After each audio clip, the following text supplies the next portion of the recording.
Oke, halo semua, selamat datang lagi di channel gue. Jadi di video kemarin itu kan gue udah jelasin tentang SNR ya, atau Support and Resistance secara teori dan gimana sih dalam penerapannya di market itu. Nah, dari video itu sih gue harap kalian semua udah paham ya tentang metode SNR dan gambarannya. Dan gue lihat juga dari komen-komen kalian itu cukup positif ya. Jadi gue cukup seneng kalau misalkan mau bikin video lagi atau membahas lebih lanjut tentang SNR. Nah, di video kali ini tuh gue mau bahas tentang SNR lagi, tapi nggak teori. Kita akan langsung praktek gimana sih cara setupnya, cara tradingnya ya, atau cara gua lah trading di MT5, jadi real trade. Nah, nanti gua bakal jelasin dua metode ya, yaitu metode yang seperti di teori, yang dimana kita untuk open posisinya tuh harus menunggu konfirmasi seperti huruf V dulu, dan juga versi market assassin, yang dimana strategi dari market assassin trading community ini sebenarnya menganut dari SNR atau support and resistance. Tapi kita itu belajar mengidentifikasi market supaya kita bisa open tanpa harus menunggu konfirmasi V. Nah, tapi kalau ini tuh materinya bukan buat pemula ya, karena kalau buat pemula tuh gua saranin kalian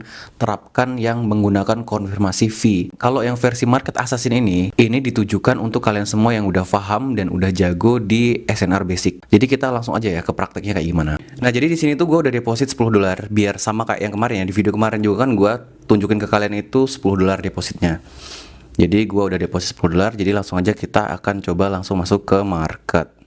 Di sini kita akan trading di SAU USD. Nah, di sini pertama gue akan open di M15 karena saldo gue itu cuma $10.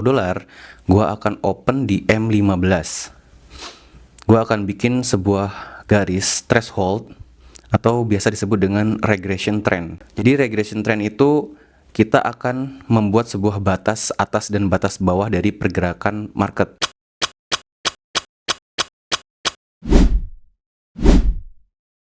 Nah, kita udah bikin ya ini dua garis. Terus step selanjutnya kita akan bikin center regression atau garis tengahnya. Oke, jadi sini gua akan bikin garis. Udah jadi ya kayak gini. Ini kira-kira aja sih ini garisnya di tengah nih. Kira-kira pas aja di tengah. Oke, karena marketnya ini sekarang sedang ada di zona center, jadi kita akan tunggu sampai dia itu mendekati garis threshold. Entah itu batas bawah ataupun batas atas. Jadi kita tunggu aja ya. Oke, sambil nunggu gue akan jelasin sedikit ya. Jadi regression trend itu untuk mengetahui nilai asli atau harga asli suatu aset. Contoh kayak gini. Di sini kan harga grafiknya itu naik turun ya, naik turun, naik turun, naik turun. Tapi kalau kita tarik sebuah trend regression itu akan membentuk sebuah harga rata-rata atau kita sebut sebagai trend center. Trend center ini atau garis tengah ini itu adalah harga asli dari aset tersebut. Contoh, harga sebuah telur itu di setiap tempat atau setiap transaksi yang terjadi jual beli telur itu nggak mungkin harganya itu sama persis, betul nggak? Contoh misalkan gini, harga telur itu sekilo 10.000, tapi di warung A, B, C itu beda-beda. Ada yang 10.100, ada yang 10.200, ada yang 9.900, 9.800, mungkin seperti itu ya kurang lebihnya. Harga itu tadi itu kita ibaratkan adalah pergerakan dari naik turunnya atau fluctuative price. Makanya kalau kita lihat di grafik itu harganya naik turun, naik turun, naik turun. Nah, tapi kalau kita ditanya sama orang, harga telur berapa sih? Kita pasti akan besar kemungkinan untuk menjawab 10.000. Jadi kan kita nggak mungkin kan bakal jawab, wah 10.100, 10.000 sekian, itu nggak mungkin kan. Jadi kita akan jawab harga rata-ratanya, yaitu 10.000. Sama kayak ini juga garis tengah itu adalah harga rata-rata. Nah, jadi kurang lebih kayak gitu penjelasan simple dari trend regression. Kalau mau lebih detail kalian bisa browsing atau bisa cari-cari ya di ChatGPT atau manapun lah, bebas. Nah, oke, sekarang ini sudah masuk ke area threshold. Kita akan open posisi. Nah, ini adalah versi market assassin ya, bukan yang versi konfirmasi V. Ini adalah open posisi menggunakan strategi market assassin. Jadi kita akan open di pucuk. Nah, gimana sih cara kita mengidentifikasikannya? Jadi setelah dia mendekati threshold ya, kita akan lihat apakah ada hentakan pergerakan. Nah, di situ kita udah lihat ya ada candle 2 panjang, itu adalah hentakan pergerakan. Makanya gua langsung ambil posisi. Di sini gue pasang SL-nya itu 30 pips ya, atau $3. Kalau untuk lot 0,01, TP-nya gue akan bikin 1:2 di sini. Karena apa? Karena untuk strategi ini kan kita mendapatkan posisi di pucuk ya. Jadi kita beranilah untuk taruh 1:2 RR-nya. Jadi nanti gue bakal tunjukin ke kalian versi konfirmasi V-nya.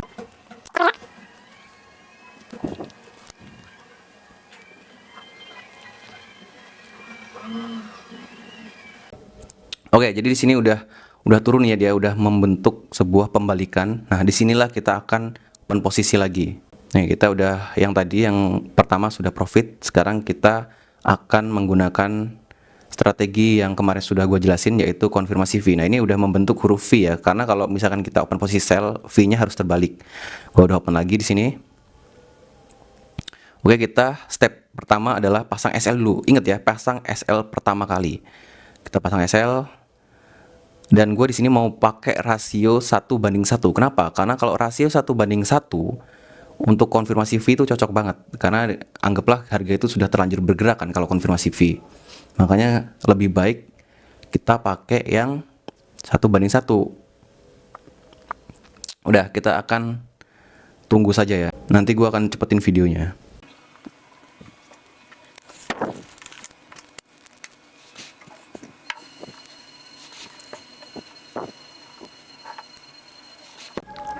Oke, ini udah deket ya. Udah deket, bakal kena TP yang pertama tadi. Bakal kena TP yang kedua. Yang basic SNR akan kena ya, yang pakai strategi basic SNR itu akan kena. Bentar lagi, santai aja, kita santai aja. Udah pasang SLTP itu santai. Ini gue sorry ya guys, sambil ngerokok ya. Misalkan nih harganya terjun terus kalian berpikir kalau tahu gitu tadi TP-nya gue pasang di sini misalkan, atau jauh biar profitnya makin gede. Itu jangan pernah kalian tuh berpikir kayak gitu. Kenapa? Karena itu akan merusak psikologi kalian. Karena kalau udah TP udah gitu. Emang kalau kalian mau scalping tuh mau berharap apa sih? Modal $10. Kita dapat $3, $3, $3, tapi kalau pasti dapat itu udah bagus banget. Jadi kita tuh nggak usah pusing-pusing nih, wah tahu gitu tadi gue jauhin, nggak usah kayak gitu. Itu merusak psikologi trading kalian. Oke, ini kita udah dapat ya. Udah dapat tadi $6 plus $3. Jadi kita udah dapat $9. Nah, gua akan tunggu lagi sampai ada posisi yang bagus lagi buat gua open posisi ya. Kita akan tunggu aja.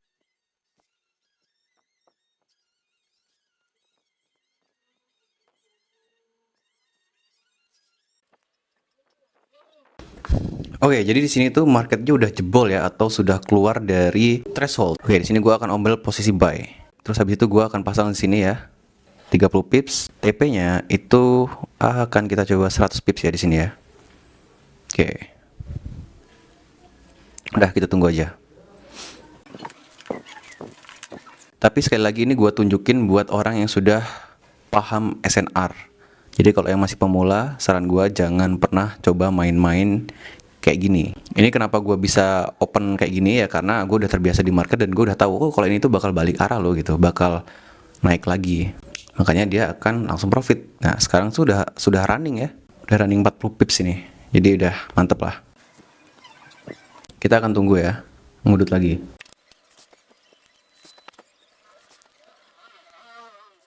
Jadi nanti gue bakal bikin materi tentang strategi ini ya, yang dimana ini ditujukan buat orang-orang yang sudah paham market structure, SNR ya, basic-basicnya sudah paham.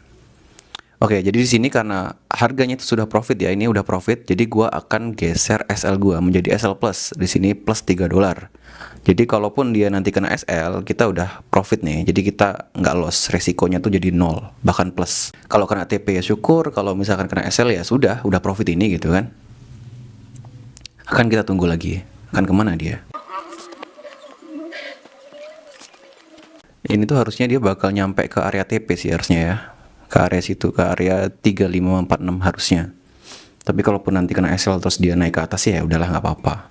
Itu tadi, kita harus biasa dengan yang namanya resiko. Tapi kalau misalkan resikonya sudah kayak gini, ini kita sudah bikin plus resikonya, ya nggak apa lagi yang perlu ditakutin, karena nggak bakal minus kan. Ini udah pasti profit. Jadi walaupun nggak nyampe TP 100 pip, ya seenggaknya 30 pip itu udah lumayan. Ibarat kalian itu ditawarin 1 juta sama 300.000, tapi kalau 1 jutanya sudah hilang kesempatannya, terus kalian cuma punya pilihan dapat 30.000, dapat 300.000, ya sudah. Pasti kalian mau juga kan? Nggak mungkin kalian nggak mau kasih 300.000 cuma-cuma, meskipun ada potensi dapat 1 juta. Gitu. Itu adalah psikologi trading, guys. Kita harus belajar memanipulasi otak kita supaya psikologinya itu benar. Ini kayaknya bakal kena SL-nya. Santai aja. Setidaknya kita nggak rugi kan, udah malah profit lagi.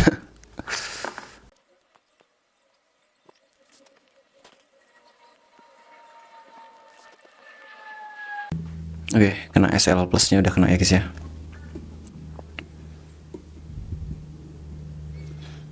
Oke, nggak apa-apa. Kita lihat harganya mau kemana dulu. Kita tunggu dulu ya. Trading itu tentang melihat dan menunggu. Jadi kalian nggak perlu memaksakan sesuatu hal yang kalian belum tahu arahnya mau kemana ya.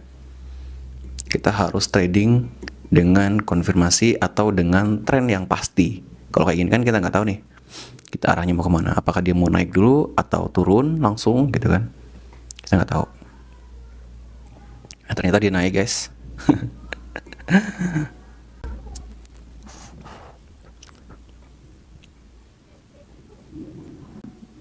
Oke nih ya, dia udah naik ya ke area TP kita tadi yang 10 dolar, yang 100 pips. Kita tunggu dulu, santai dulu. Oke, jadi di area sini gue akan langsung open posisi sell karena dia sudah masuk ke area order block atau area dia menghentak yang untuk yang pertama tadi. Oke, seperti biasa SL dulu. Ini wajib ya, kalian harus biasakan SL itu langsung dipasang di awal. Takutnya salah terus langsung lolos banyak kan, aduh sayang banget ya. Oke, di sini gue pasang 100 pips lagi. Oke, kita akan tunggu ya guys ya. Nanti gue akan cepetin videonya. Nah, di sini gue setting SL-nya kayak tadi, SL plus, supaya menghilangkan resiko. Jadi kalau SL plusnya, kalau misalkan kalian tuh SL-nya digeser jadi SL plus, itu resiko kalian tuh jadi 0, bahkan tanpa resiko, udah pasti profit itu. Walaupun profitnya mungkin nggak maksimal, nggak masalah, tidaknya nggak rugi. Nah, ini garis trend-trendnya tadi kita hapus saja karena udah nggak valid, karena dia sudah keluar dari area scalping kita. Oke, ini jadi gue geser lagi ya ke 30 pips plus. Kayak gini aja guys, trading itu kayak gini aja. Ini udah lumayan kan, kalau misalkan dia balik arah lagi udah dapat 30 pips kan, nggak masalah, santai aja. Ini sudah mendekati TP. Ini kayaknya tadi TP-nya sebenarnya kurang naik dikit sebenarnya ya, karena dia melewati jarumnya sih. Tuh, melewati jarum yang sebelumnya. Takutnya dia nggak bisa nembus. Tapi nggak masalah. Kita harus percaya sama strategi kita ya. Jadi nggak perlu kita itu ragu sama apa yang sudah kita pelajari. Nah, di sini hasilnya gue geser lagi jadi plus 50 pips. Jadi kalau misalkan harganya balik arah, ya seenggaknya kita udah dapat 50 pips ya. Berarti tadi kita udah dapat berapa? 60 pips, 30 pips, udah 90 pips, tambah 30 pips lagi, udah 120 pips. Ini kalau misalkan kena SL atau kena TP, ya udah lumayan lagi ya, tambah lagi tuh. Kurang enak apa lagi coba trading kayak gini, santai kan? Sambil ngudut, sambil mabar. Ini kayaknya dia bakal naik ya, karena sudah ada candle pembalikan arah itu. Lihat yang warna hijau pertama, dia sudah melewati candle sebelumnya. Terus ada candle merah lagi yang menghentak, ya kemungkinan dia bakal naik lagi ke atas. Nggak apa-apa guys, nggak dapat 100 pips lagi nggak apa-apa, belum rezeki, tapi seenggaknya kita rezekinya udah ini ya, udah aman ya, 50 pips ya. Jadi santai aja. Oke, itu udah makin kuat ya, makin kuat sinyal bahwa dia akan naik ke atas. Ini udah nggak ada harapan ya mau TP itu. Ini udah pasti bakal kena SL-nya. Oke, udah kena SL, tapi SL-nya SL plus ya. Tapi nggak apa-apa, ini udah lumayan banget ya. Kita udah dapat berapa tadi? 60, 30 lagi, berarti udah dapat 120 ditambah dapat 50, berarti 170 pips. 170 pips guys. Untuk lot 0,01 aja kita udah dapat 17 dolar. 17 dolar itu berapa tuh berarti? Hampir 300.000 ya. Oke, jadi seperti itu ya contohnya penerapan di market. Nah, kalian buat yang pemula fokus yang tadi ada konfirmasi fee-nya. Kalau misalkan kalian itu udah jago, kalian boleh pakai yang satunya, yang dimana kita itu open di harga pucuk atau di harga liquidity. Jadi buat kalian semua harus tahu porsi kalian. Buat yang pemula ya harus sadar kalau kalian masih pemula. Buat yang sudah pro, terus latih dengan hal-hal yang lebih sulit lagi. Tapi tetap atur dan manage resikonya. Supaya apa? Supaya kalian itu tidak buang-buang waktu di market. Ya kayak tadi, misalkan nih kita pasang SL plus. Supaya apa? Ketika misalkan kita udah dapat profit di depan mata, terus harganya berbalik arah, uang kita itu yang tadi sudah kita tunggu lama itu kita dapatkan. Jadi kita itu dapat bayaran dari apa yang sudah kita tunggu-tunggu. Makanya fungsinya SL plus itu di situ.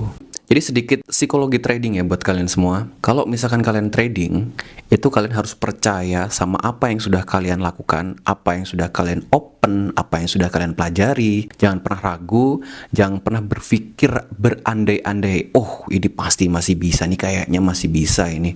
Oh andai kan tadi itu SL-nya nggak gua geser-geser, pasti tadi udah profit banyak. Jangan pernah seperti itu ya. Kalau trading, apapun yang sudah kalian lakukan, apapun yang sudah kalian pelajari, itu harus kalian terapkan, kalian yakini, dan nggak boleh sedikit pun kalian meragukan itu. Kalau kena SL, nggak apa-apa. Kena SL itu lebih terhormat daripada kalian kena MC atau margin call. Dapat uang kecil itu lebih baik daripada kehilangan uang besar ataupun kehilangan uang kecil. Jadi kalau misalkan kalian itu udah trading, dapatnya kecil, profitnya mungkin $1, $2, itu lebih baik daripada kalian itu cuma dapat minus atau MC gitu kan. Itu aduh, malu guys. Kalian mau sampai kapan gitu? Kayak gitu terus. Deposit MC, deposit MC. Jadi kalau bisa kalian tuh belajar dengan bener-bener. Gagal itu nggak apa-apa. Gagal itu proses kita belajar. Kalian nggak tahu ya, gua dulu itu orang yang bener-bener dari orang kampung gitu, nggak punya apa-apa, miskin banget. Gua itu sama lah kayak kalian semua pasti. Gua hidup di kampung, akses terbatas, orang tua cuma petani. Tapi gue tuh nggak pernah takut buat mencoba, nggak pernah takut buat belajar. Gue itu selalu apapun itu gue coba. Mungkin teman-teman terdekat gue itu selalu lihat gue itu gagal. Tapi satu hal yang nggak pernah mereka lihat adalah melihat gue menyerah. Gue Ongki, see you next time, next video. Bye.